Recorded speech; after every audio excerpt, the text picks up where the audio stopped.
obrigada pela presença de todos aqui.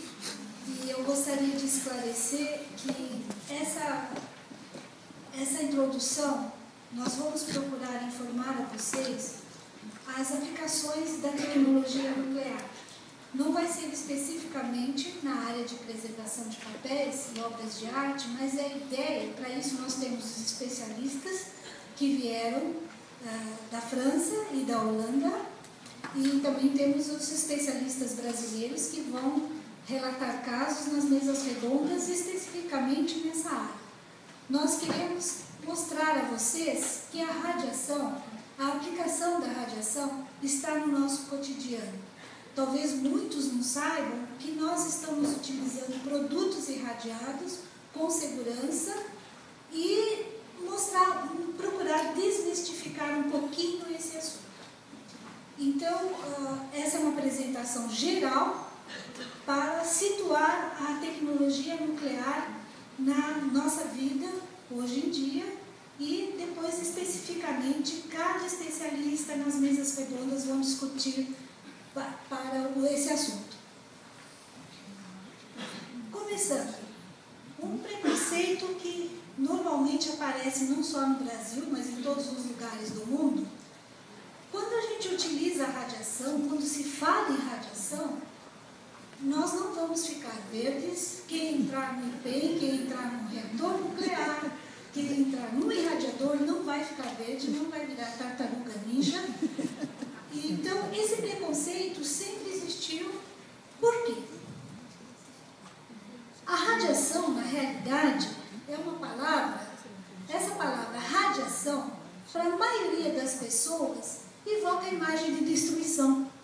Porque a palavra radiação começou a surgir com os ataques, com as bombas de Hiroshima e Nagasaki. Então, bombas destruidoras que utilizou a radiação.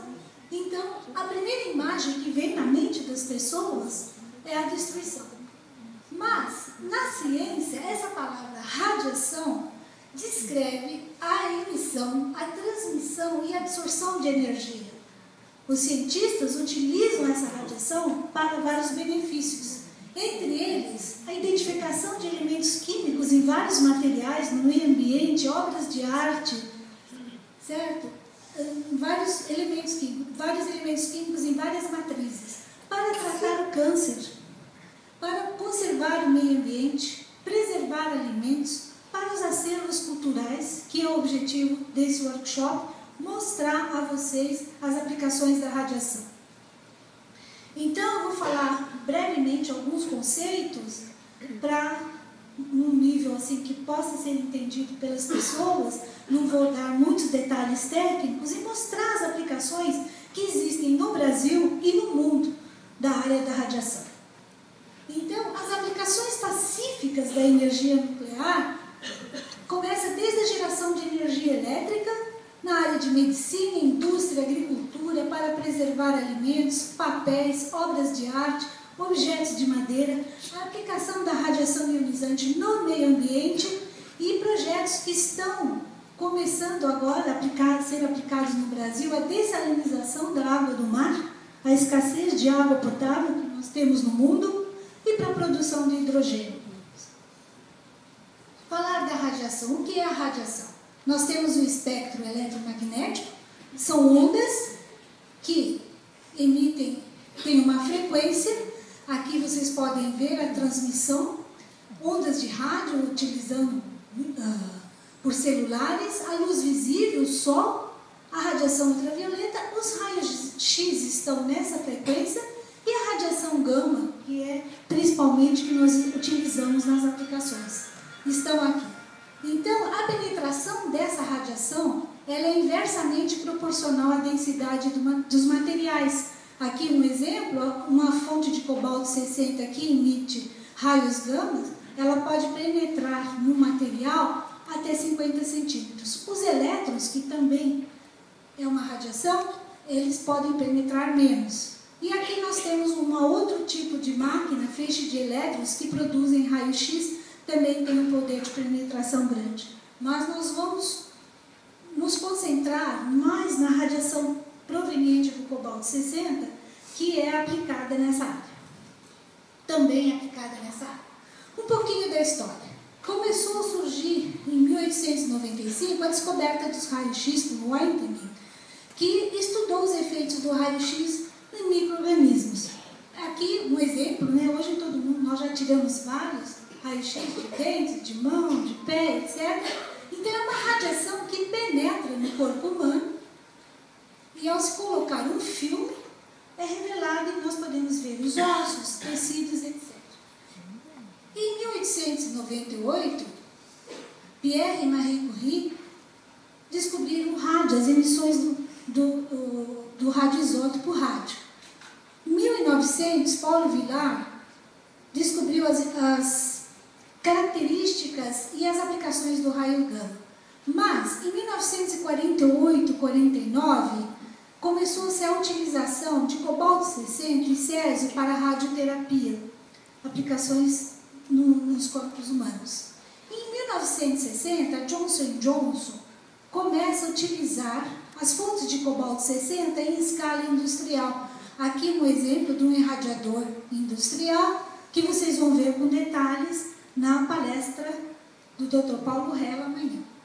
E hoje, no dia, existem aproximadamente no mundo 300 irradiadores desse porte, talvez de um porte um pouco menor, que são utilizados para várias aplicações que nós vamos detalhar um pouco a seguir. Como a radiação proveniente, por exemplo, do cobalto-60 interage com os materiais. Então, o raio gama, aqui é um isótopo de cobalto-60, ele decai, ele é produzido num reator nuclear, ele decai, emite 2 raios gamas, e esses raios gamas é que vão interagir com o material.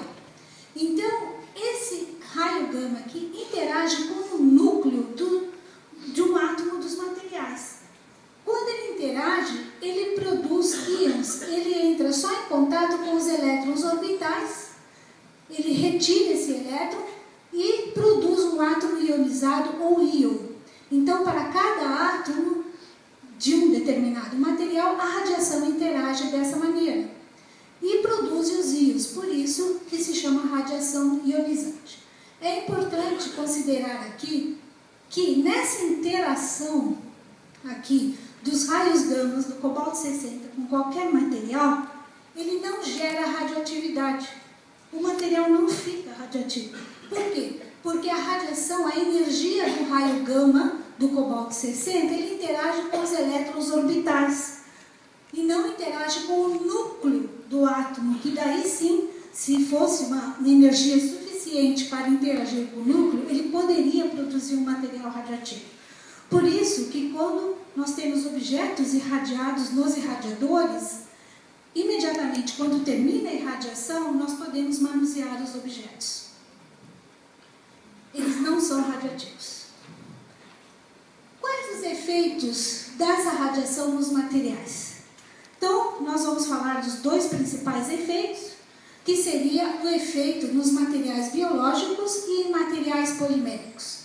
Nos materiais biológicos, o principal efeito é reduzir a carga microbiana, a desinfestação e a esterilização desse material.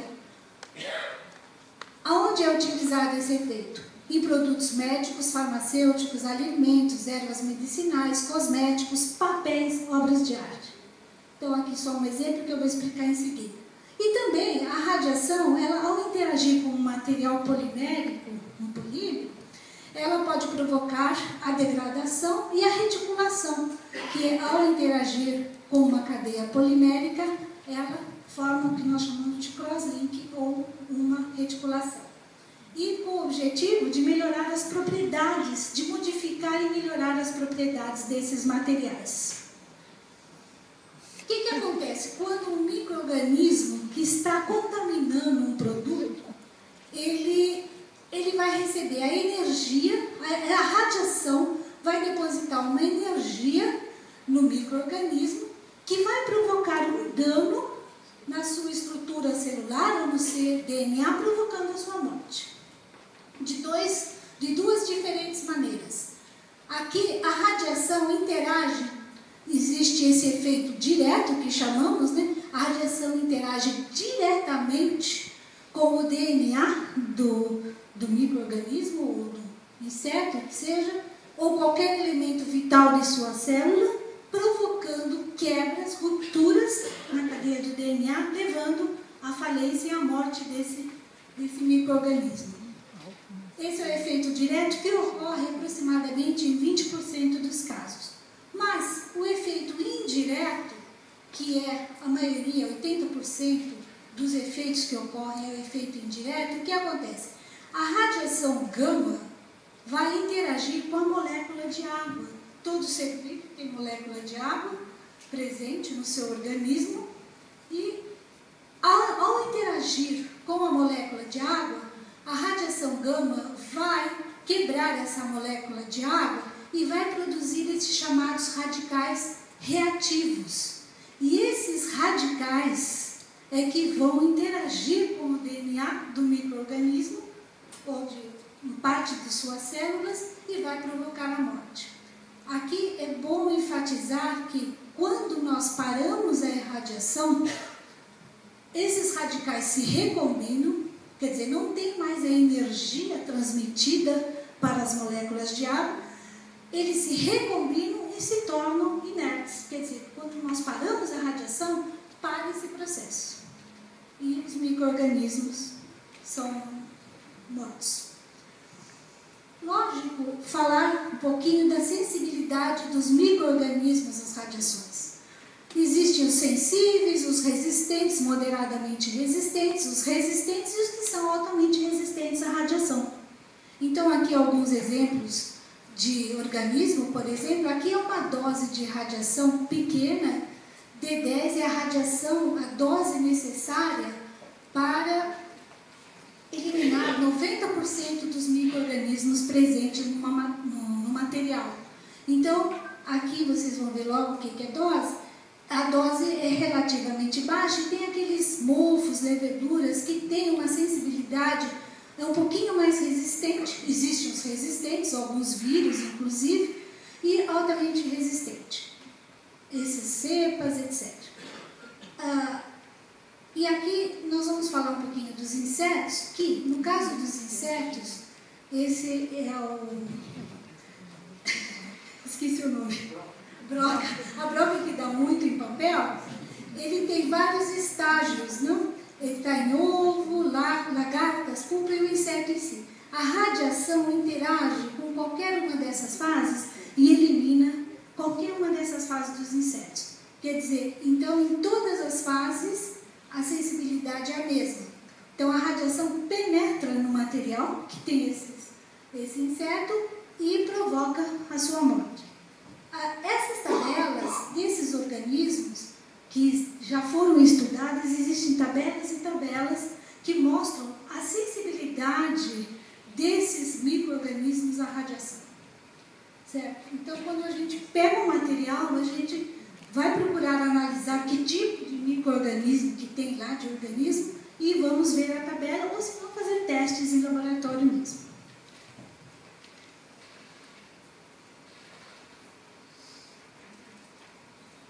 Como é que nós quantificamos a radiação? Essa radiação que é absorvida pelo material, que nós damos essa radiação para os materiais.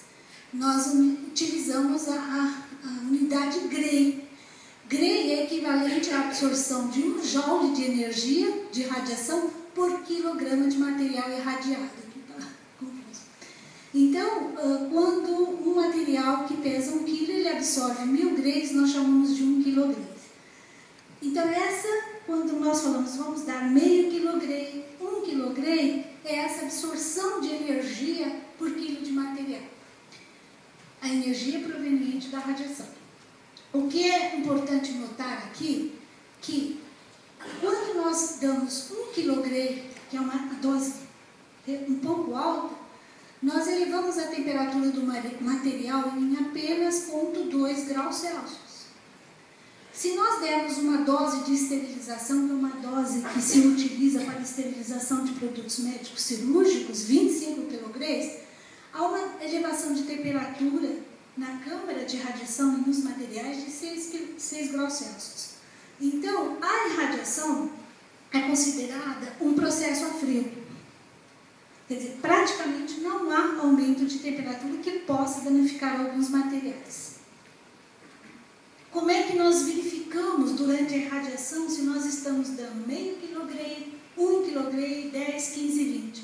Para isso existem os sistemas dosimétricos, são filmes, um deles, né? Existem vários sistemas dosimétricos, mas o que são usados nos irradiadores comerciais, principalmente, são esses filmes de polimetilmetacrilato, que eles têm o propósito de verificar se a dose está sendo aquela que foi estabelecida no produto.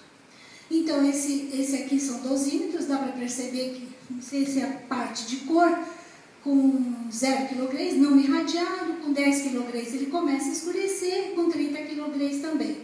Mas não é só visual, nós temos espectrofotômetros, temos curvas de calibração, então nós sabemos ao certo se o material que está sendo irradiado recebeu essa dose. Então, esse é o sistema, um dos sistemas dosimétricos. Existem vários sistemas dosimétricos, inclusive líquidos, mas nos irradiadores comerciais, quando já estão estabelecidas as regras para irradiar aquele produto, nós utilizamos esses dosímetros. Todo o equipamento é qualificado, os dosímetros são qualificados anteriormente.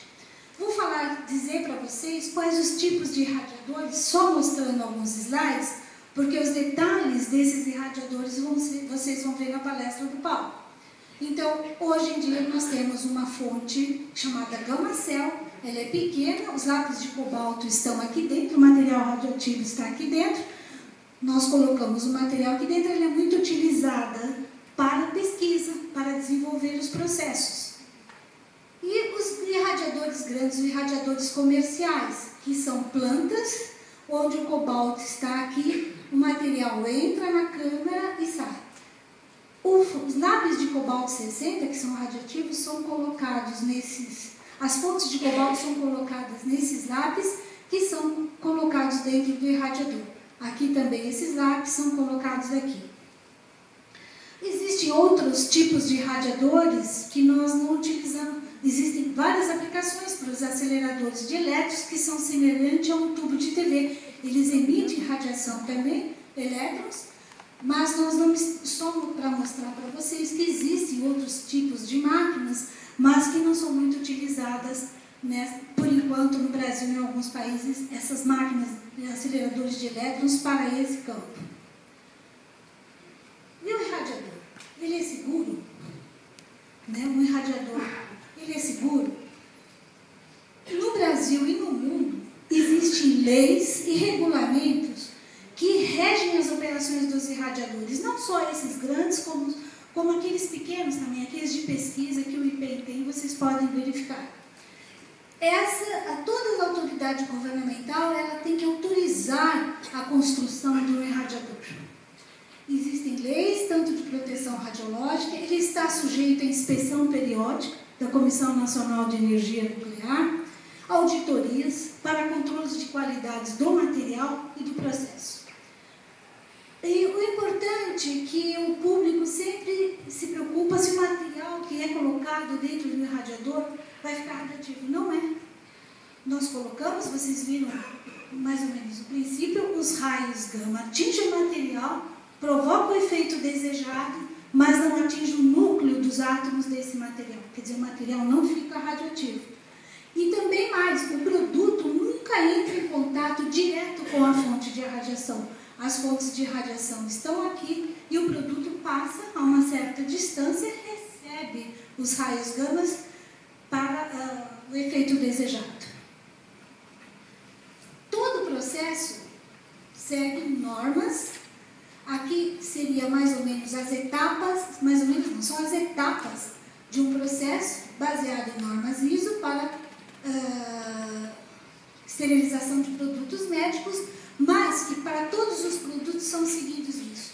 O que gostaria de salientar aqui, que quando nós vamos proceder a uma irradiação de qualquer material, pode ser essa caneta, esse óculos, um livro, obra de arte, primeiro é feita uma avaliação desse produto, dos componentes que tem esse produto, e se eles podem ser sujeitos à radiação. Isso é feito uma avaliação técnica e, baseado nessa avaliação físico-química e biológica, nós vamos selecionar a dose de irradiação que vai ser dada.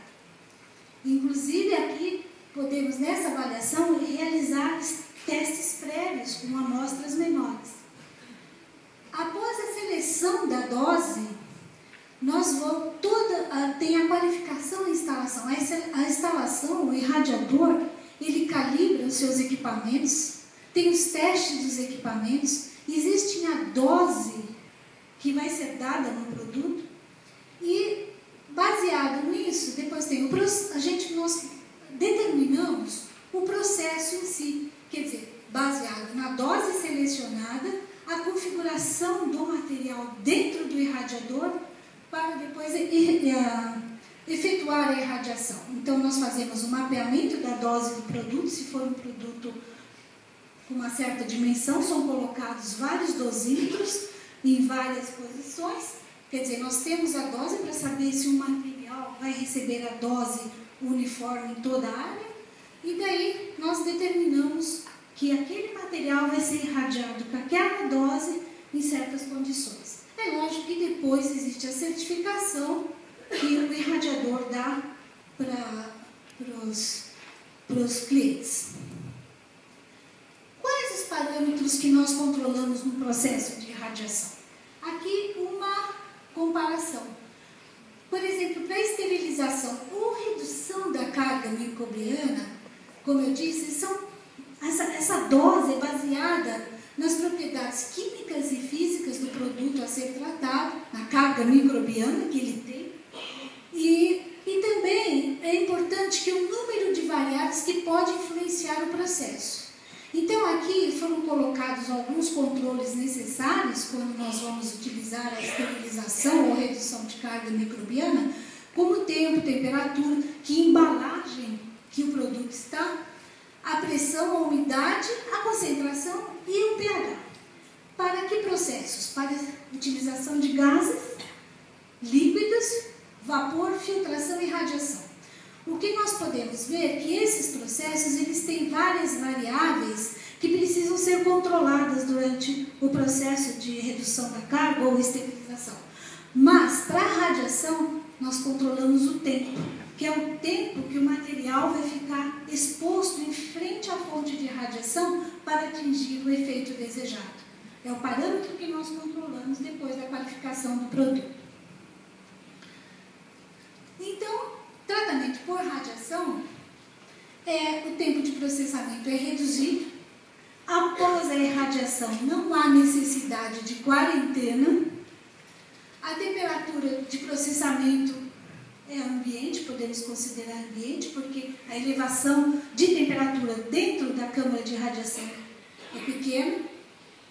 E tem uma confiabilidade muito grande, porque nos parâmetros que são controlados, na realidade é um parâmetro tempo, e o importante é reenfatizar que não induz a radioatividade no produto. Quer dizer, nós podemos irradiar um livro, um quadro, após a irradiação, nós podemos manusear esse livro imediatamente. Agora eu vou falar rapidamente para vocês, como eu disse, o objetivo dessa apresentação é situar como a radiação é utilizada no Brasil e no mundo, para vários processos. Especificamente na área desse workshop, nós temos experts nacionais e internacionais. Então, por que ela é importante, a tecnologia de radiação?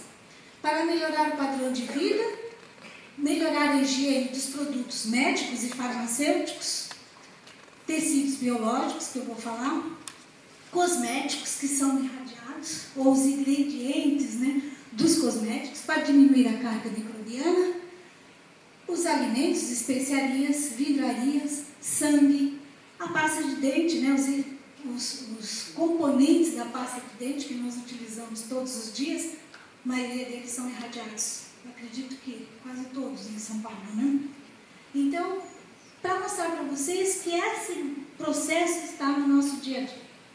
Aqui, radioesterilização, rapidamente, especificamente, radioesterilização de produtos médicos cirúrgicos, que é um processo, a radioesterilização é utilizada pela maioria das indústrias produtoras de produtos médicos, certo? Existem mais de 300 irradiadores no mundo, radiadores de cobalto 70, e 60% dos dispositivos médicos são esterilizados por irradiação.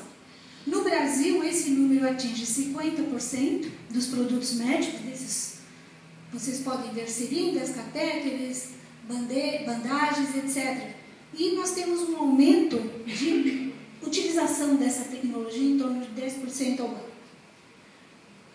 Em hospitais, para dizer um pouco da área médica, né, esses materiais que são produzidos, hidrogel, para colocar na pele com problema de feridas, etc., é feito com radiação. Eu posso depois explicar para vocês um pouquinho desse processo, mas aqui só para mostrar também essas esteiras de camas hospitalares são feitas de materiais poliméricos e se utiliza a radiação para fazer esse material. E também implante para quadril. Esse material polimérico é utilizado para a junção desse material, desse polímero com essa parte de metal para fazer implante na área de quadril. Essa junção polímero com metal, esse material precisa ter propriedades bastante específicas e ser muito resistente. Então, a radiação contribui para esse material. Ela aumenta, ela modifica as propriedades desse material, tornando-o resistente. Aqui, uma parte de esterilização de tecidos biológicos, né? Ossos, membranas e pele. Esse aqui é o Banco de Tecidos Biológicos do Hospital das Clínicas, uma parceria do IPEM com o Hospital das Clínicas. Esses ossos aqui, não sei se dá para ver muito bem, mas os ossos, as membranas, a pele que vão ser utilizadas para implantes, elas são esterilizadas por radiação, para evitar uma contaminação do paciente. Só para dizer aqui, né, que ele minimiza a imunogenicidade, mata as bactérias e reduz o risco de contágio de doenças. Então, nós temos no Brasil esse banco de tecidos. A situação mundial, nós temos vários bancos na Ásia, Europa, África, América Latina.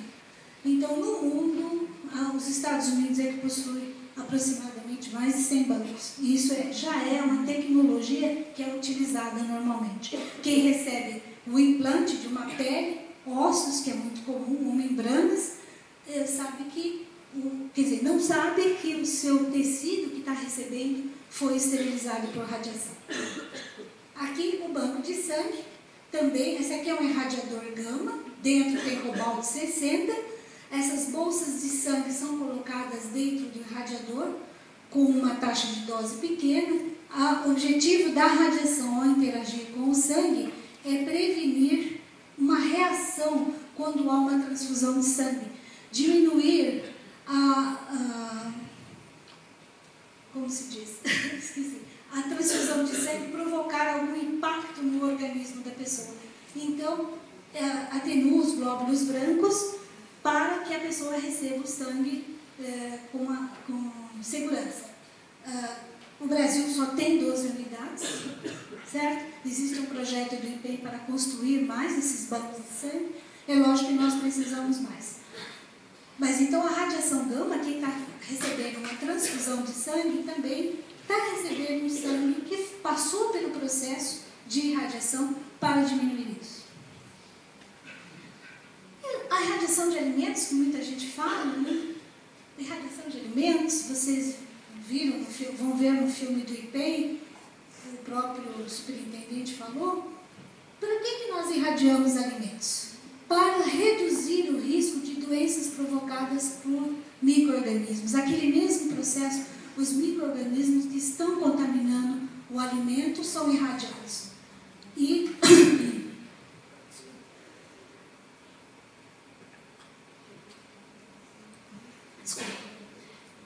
São irradiados para a destruição desses micro-organismos com o objetivo de preservar a saúde. Retarda a maturação de frutas e legumes elimina os insetos em frutas, inibe o brotamento e substitui a necessidade de fulminação química, que é também utilizada. Aqui, não só o aspecto de saúde humana, como saúde das plantas também. Nós sabemos muito bem que os Estados Unidos ele irradia, os expertos em radiação de alimentos podem confirmar, os Estados Unidos está irradiando praticamente toda a carne moída que eles usam para evitar a contaminação que existe na carne moída, inclusive porque lá eles não fritam muito bem, é quase crua, para evitar a contaminação. Existe um problema de saúde por causa disso. Então, a irradiação de alimentos pode se dar por método de desinfecção e desinfestação, e as doses são dessa ordem, de 5 a 10 kg, e o Brasil faz principalmente irradiação, o Brasil e outros países do mundo fazem principalmente irradiação de especiarias, chás e ervas medicinais. A Índia exporta mangas para os Estados Unidos, só irradiadas. E os Estados Unidos aceitam mangas da Índia e Filipinas, só se elas forem irradiadas. Outra aplicação também é a irradiação da comida para animais, o famoso pet food, que também com o objetivo de diminuir a carga microbiana e preservar a saúde do animal. Um pouquinho das aplicações de processos industriais, quer dizer, a radiação, quando ela interage com um polímero, ela forma a reticulação, com o objetivo de reticulação, pode ser degradado, pode curar esses materiais poliméricos, formando esses materiais, com o objetivo de melhorar as suas propriedades físico-químicas. Então, aqui, na indústria, tem vários materiais que podem ser irradiados e que são irradiados comercialmente e está no nosso dia a dia. No nosso carro, os pneus são irradiados, a maioria dos pneus irradiados no Brasil, né? Não tenho bem agora o número, mas os pneus, os componentes que são feitos dos pneus são irradiados, a parte de alguns polímeros dentro, os fios e cabos que estão nos pneus, nos carros, são irradiados para evitar, eles são resistentes ao aumento de temperatura, quer dizer, eles não vão, no caso de um incêndio dentro do carro, eles vão resistir até uma temperatura alta e o mais importante, na formulação, eles não vão liberar gases tóxicos. Nas lojas e supermercados, as embalagens termorretráteis, essas embalagens elas são curadas por radiação. Aqui tem uma gama de materiais de embalagens preparadas utilizando a radiação ionizante. E também na degradação de polímeros, dependendo da dose, você degrada o polímero com o objetivo de degradar mesmo. Por exemplo, uma das aplicações é o Teflon, que é altamente resistente à moagem. Utiliza-se a radiação para quebrar as moléculas e utilizar o Teflon em forma de pó, para tintas, para lubrificantes, etc. Uma aplicação, aqui nós falamos até agora desses polímeros sintéticos provenientes do petróleo, mas existem vários países, inclusive o Brasil, trabalhando com os polímeros naturais. Aqui, por exemplo, essas cascas de camarão, etc., são resíduos que normalmente muitos países colocam como resíduos, colocam no mar de volta, deixam em alguns lugares.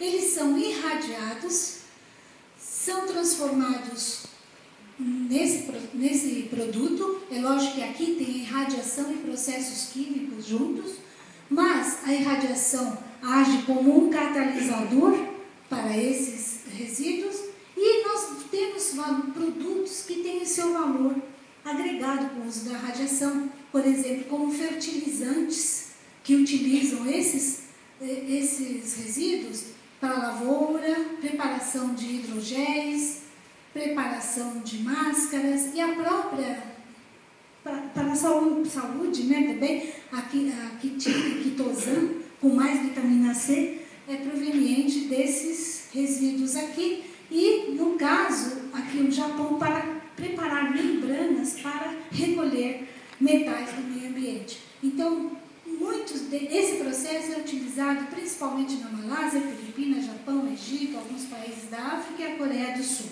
E o Brasil também está entrando nesse processo. Aqui uma boa aplicação, né? Para nós. Máscara facial preparada, essa aqui é uma máscara, se coloca no rosto, eu experimentei essa máscara na Malásia, é preparada com radiação proveniente do amido, ela é curada com a radiação, ao mesmo tempo que ela é feita dentro da embalagem, existe o processamento químico, né? A radiação aumenta, melhora as propriedades, mas também dentro da embalagem, quer dizer, esteriliza esse produto. Você pode usar com segurança. E é lógico que essa companhia que existe na Malásia, ela colocou aditivos para melhorar a pele, etc. Uma boa aplicação para nós mulheres. Existe o uso da radiação para proteção ao meio ambiente. Aqui vou falar só nesse slide para purificação de gases tóxicos provenientes de processos industriais. A radiação interage com esses gases tóxicos, quebrando as moléculas desses gases tóxicos e tornando-os mais limpos a níveis aceitáveis. Existe uma planta comercial trabalhando na Polônia e existem várias plantas em estado experimental em outros países do mundo. Inclusive o Brasil fez pesquisas nessa área e uma boa aplicação da purificação desses gases tóxicos está acontecendo com uma petrolífera no Golfo Pérsico. Eles estão utilizando a radiação, que está em nível experimental, utilizando a radiação para purificar os gases que estão saindo da refinaria. Então, tem lá uma máquina móvel e eles estão fazendo todos os testes com o objetivo de implantar essa tecnologia de forma comercial. Tratamento de efluentes, também a radiação interage com os efluentes, provoca a degradação química, etc. E aqui um exemplo do que é um projeto do Brasil. Esse aqui é um efluente industrial, que sem radiação ele tem essa cor, e até depois, com uma certa dose, ele atinge um certo nível. Quer dizer, não só na degradação da cor, mas na degradação dos compostos químicos nocivos que tem nesse meio ambiente e que são despejados, nesse efluente, que são despejados no meio ambiente sem tratamento. Uma outra aplicação, os lodos que são gerados nas estações de tratamento de esgoto, eles estão sendo irradiados. Esse aqui é um projeto de Israel. Eles são irradiados e aqui depois que eles são desinfectados, esterilizados quase, desinfectados com a radiação, esses lodos se constituem num adubo. Eles são ricos, fósforo, sódio, etc., vários compostos, e eles podem ser utilizados para a lavoura como um adubo orgânico natural. Aqui é uma plantação de uma certa área na Índia que esterilizam o lodo da estação de tratamento da cidade de Vadodara e eles distribuem esse lodo para os fazendeiros da região. E esse lodo é um fertilizante. Quem passa aqui pelo Alphaville já viu as montanhas de lodos que a Sabesp coloca lá. E esse lodo não é tratado. É lógico que para cada lodo proveniente de estação de tratamento tem características que são aceitáveis à radiação ou não. O lodo proveniente de muitas estações de São Paulo tem também grande quantidade de metais. Aí é um empecilho. Bom, uma outra aplicação é radiação de gemas e pedras preciosas. Aqui só um exemplo de algumas delas. O objetivo da radiação para as pedras, essas pedras semi-preciosas ou gemas, elas são incolores. A radiação interage com o material incolor e vai intensificar a cor, que vai depender das impurezas que estão dentro dessas pedras. Então, vocês veem aqui pedras bastante coloridas, que as cores foram intensificadas através da radiação. Isso é uma aplicação normal dos irradiadores, é comercial e é feita em todo o mundo, e no Brasil também. Então, essa mudança de cores mais forte, mais escura, não vai depender do centro de cores, é a transferência de carga, é um processo físico dentro das pedras. Essa é uma aplicação também. E tratamento de lixo hospitalar é um projeto que existe nos Estados Unidos, utilizar a radiação para tratar o lixo hospitalar sólido. Sobre a aplicação da radiação na preservação de obras de arte, aqui foi um quadro, acho que foi uma das primeiras obras de arte que o IPEM utilizou. Eu acho que vai ter uma mesa redonda, tem uma mesa redonda sobre isso, vai discutir vários aspectos, mas aqui para vocês verem esse quadro que estava com uma alta contaminação biológica, foi irradiado na CBR para a rádio, o tamanho do quadro, aquilo que alguém me fez uma pergunta, acho que foi o Lohan, quando nós temos objetos grandes, nós temos os irradiadores comerciais com capacidade de absorver um material desse tamanho. Por exemplo, esse quadro tem isso, mas detalhes deverão ser dados depois. E aqui, só para mostrar que também outros países, a Europa, ela utiliza muito quando ela pode, é um processo que tem os métodos convencionais, mas quando há necessidade, utiliza a radiação, que objetos de madeira que foram irradiados, que foram atacados por insetos, são objetos históricos. Esse aqui é um irradiador que tem uma configuração um pouquinho diferente, os lápis de cobalto estão aqui dentro e eles só colocam os objetos dentro do irradiador. Essa aqui é uma foto desse material que foi irradiado na República Tcheca. Então, aqui foi assim, algumas aplicações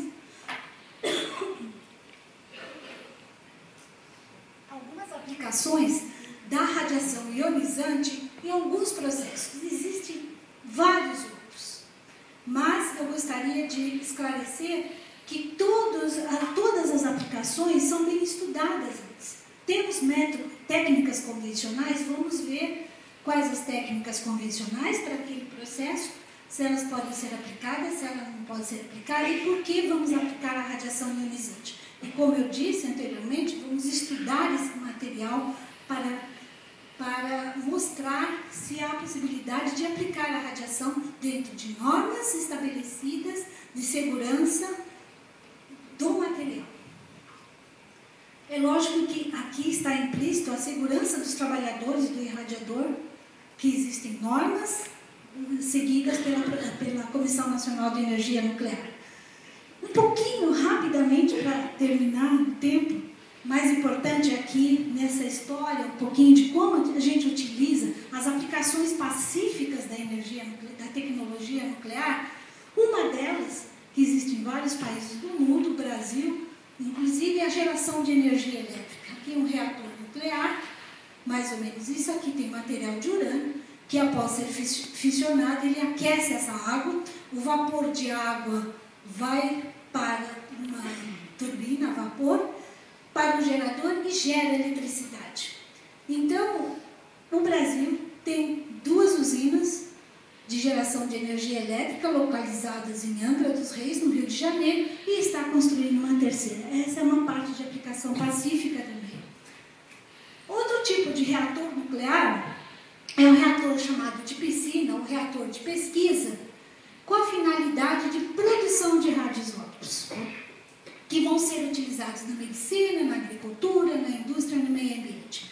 Essa é uma foto do reator do IPEM, que também realiza pesquisa básica dos materiais, física do estado sólido e produz radioisótopos. Aqui um acelerador ciclotron é uma outra máquina para a produção de radioisótopos. A aplicação mais do nosso cotidiano é a radioterapia.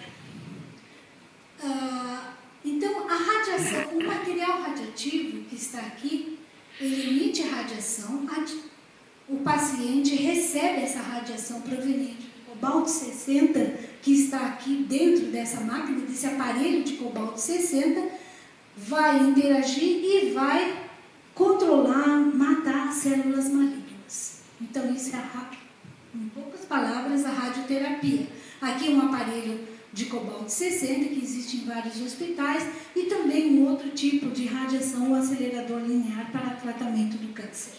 Existe uma outra radioterapia, que é chamada de braquiterapia, que é a inserção do material radioativo dentro do tumor, direto no tumor, que é chamado bracterapia.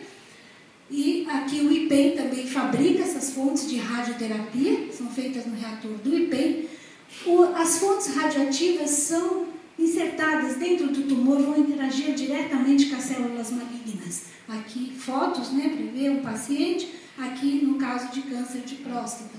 Então também é uma aplicação de radioisótopos que são fabricados em reatores nucleares. Na medicina nuclear, é uma outra aplicação que é a injeção de um radiofármaco, que é um radioisótopo que está associado a um composto químico que vai ser injetado no paciente. A radiação que vai ser distribuída no corpo, de acordo com esse material, vai ser vista por uma câmera e vai monitorar. Aqui um exemplo desse material, os radiofármacos produzidos no IPEM, que distribui para o Brasil inteiro. Aqui uma foto do que acontece, esses pontos vermelhos, foi o que o radiofármaco, ao monitorar, detectou um caso de metástase do câncer ósseo. Isso está também no dia a dia, porque nós também utilizamos radiofármacos para diagnóstico, para exames de tireoide. Então, aqui, rapidamente, no corpo humano, dependendo do órgão, existem compostos químicos radiofarmacêuticos que vão receber um material radioativo e vão monitorar cada parte do sistema ósseo, fígado, rins, tecidos, intestino, coração, pulmões e cérebro. Então, esses radiofármacos recebem esse material radioativo, são preparados e distribuídos para clínicas e hospitais para diagnóstico e muitos para terapia. Um pouquinho rapidamente, que a indústria utiliza também radioisótopos em processos industriais para medir espessuras, produção de papel, para medidores de nível, de garrafas, de latinha de cerveja, que é importante, e também para perfilagem gama. Os radioisótopos, eles são injetados, né, numa camada baixa e o sinal emitido pelo radioisótopo se mapeia um campo petrolífero. É uma aplicação corrente utilizada no Brasil e no mundo. E existe a gamografia, que utiliza um material radioativo para fazer uma radiografia de peças, de estruturas metálicas ou de estruturas de concreto. Então, o radioisótopo está aqui, ele detecta uma fissura, um filme revelado mostra os defeitos internos de uma solda ou de um tubo. Então, é uma técnica utilizada no Brasil e no mundo que depende. Então, aqui vocês podem ver fontes de irídio e cobalto 60, esse é o aparelho que vai detectar em estruturas, grandes estruturas metálicas, essas fissuras, etc. Existe o traçador, que a gente utiliza radioisótopo para mapear o meio ambiente, para ver o curso de um rio, para verificar a vazão de lagos, etc. Vários parâmetros se injetam radioisótopos no meio ambiente e se mapeia o meio ambiente. Aqui também uma planta de tratamento de esgotos. Como é que você vai ver a vazão dessa planta de tratamento de esgotos? Não adianta jogar um corante. Pode ser um corante só se a água fosse limpa. Como é que você vai mapear isso aqui para ver o tempo de eficiência, de mistura de vazão? Você coloca um radioisótopo e através de equipamentos você está monitorando aquela onda radioativa. Obrigado pela atenção e eu espero ter dado assim algumas ilustrações do que é a aplicação da radiação no nosso dia a dia. O objetivo é esse, situar essas aplicações que estão conosco e não nos tornaram radioativos e nem verdinhos.